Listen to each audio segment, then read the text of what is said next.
अच्छा यार, जैसे कि सर्दी इस दफ़ा काफ़ी ज़्यादा है। तो आप दो तमाम दोस्तों से ये गुजारिश है कि जिन्होंने भी बर्ड रखे हुए हैं, चाहे वो एक दो ही है, उसका ख़ास ख्याल रखें।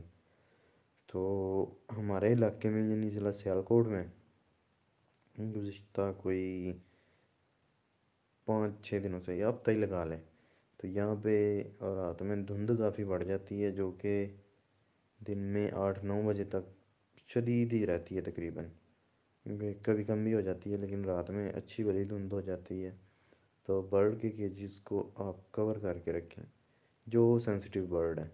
जैसे ऑस्ट्रेलियन है अपना, ये लव बर्ड है, कॉकटेल हैं।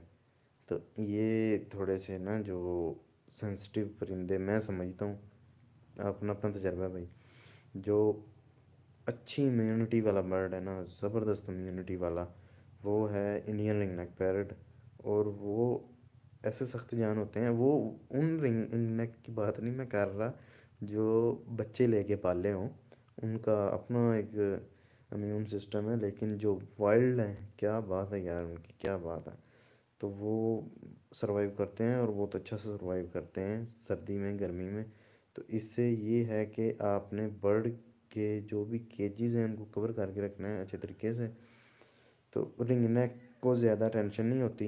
रिंग नेक क्योंकि एक सख्त जान परिंदा है, काठा या देसी, जो कि इन्वायरमेंट, हमारे इन्वायरमेंट के हिसाब से बहुत ही ज़बरदस्त किस्म की इम्यूनिटी रखता है।